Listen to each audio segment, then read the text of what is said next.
I recently took on a side project that's great, paid, wants my creativity, and I want to make it as epic as possible as it's going in front of lots of designers.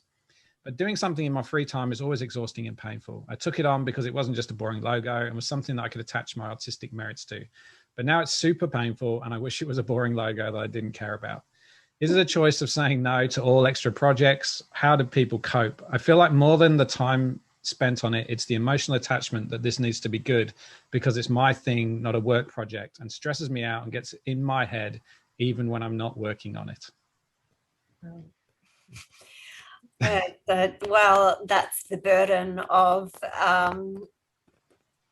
probably what all small business owners go through in some respects. I think, you know, when it is your thing, it does become something you're far more attached to. I guess the question that I've really got in relation to that, though, is why has it now become super painful? And I think you've got to keep the side project separate to your career or your full-time job and not kind of blur the two, because, you know, you ask, is it a choice of saying no to all extra projects? Well, we all have the power. Choice is how we all live. We all make choices day in, day out. So it's always within your sphere of influence to say yes or no to a project. And I think the fact that this reads, if I've understood it correctly, is something that's come outside of your daily job, then, you know, it is up to you. I think this is where, though, there's a fine line between if the type of creative work that you're doing on this side project is more of a passion piece, then perhaps what you're heading into is, by trying to commercialize that passion, it makes it feel so much more like work rather than your love for what it is that you're doing. It's sort of like, you know, someone who might like, there's lots of people who love cooking, but they'll never want to be a chef because they don't want to have to do it. And I think maybe what you've fallen into is you started doing something you really wanted to do,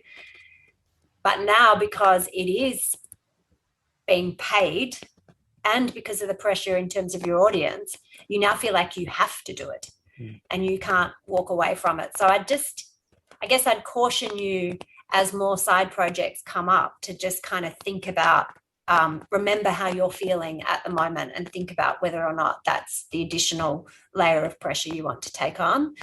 I mean, the business day in, day out takes a lot of energy out of all of us. And so you might be better off to find some side projects that are completely removed almost from the work, so you don't have as much blurring going on. And then I think the other thing is, if you are working on side projects and you're wanting to pursue that, then again, maybe there's an opportunity for you to have a more open conversation with your agency around how can you start to find more time within your day, perhaps, or within your existing kind of working remit to make a bit of space for these things, so it's not all coming down to your sort of non-work hours, so you don't have any downtime left. And again, we've got a number of people in the agency. The thing I love about creative people so much is just that their creativity doesn't stop, which I think is just wonderful.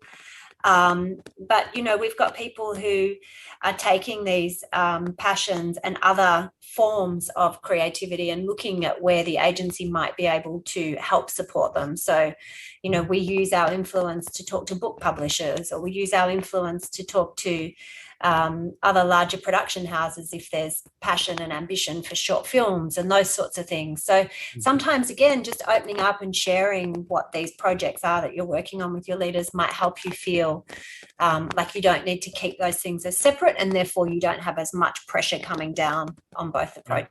I hope that makes sense. Yeah, I think there's another thing there as well, which is sort of hinted at, which is it was something around like it's going in front of lots of designers. And I think it's one of those things where it's like, it's managing your intrinsic and extrinsic motivations. Like if you're too driven by what you think other people are going to think versus like, is this something you really want to do, you're passionate about, and like you get a chance to kind of stretch your skills or flex a muscle in something that you really wanted to do, I think is also another thing that's worth kind of thinking about. And I always think it's one of those things, like when you get these opportunities, basically creatives love saying yes, right? They're very rarely are they going to say no. I think one thing is to always practice saying no is a good thing. But to also just scenario play it out. Like, I think you can go a few steps ahead and go like, where do you think this might end up? And I know when you're younger, you just want to do everything and say yes to everything, and everything's a great opportunity. But actually, sometimes just being able to focus is a good thing.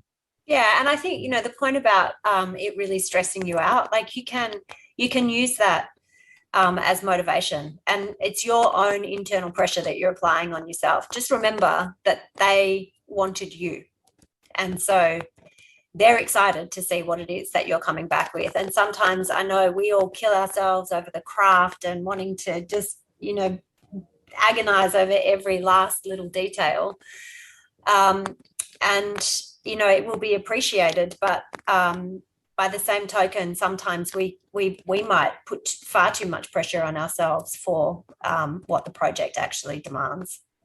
Yeah. And I think the other thing I'd add to that is, what does this project represent to you?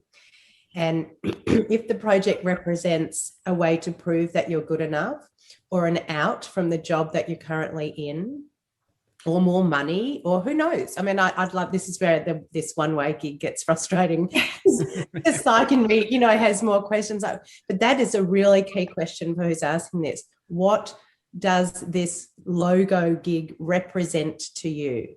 And once you dig a bit deeper there, you'll probably tap into some of the values that are important to you or are not important to you. And we sure as hell know what it feels like when we breach our own values. And your values might have also shifted from the time you took on this project to now, and what it represents might have shifted as well.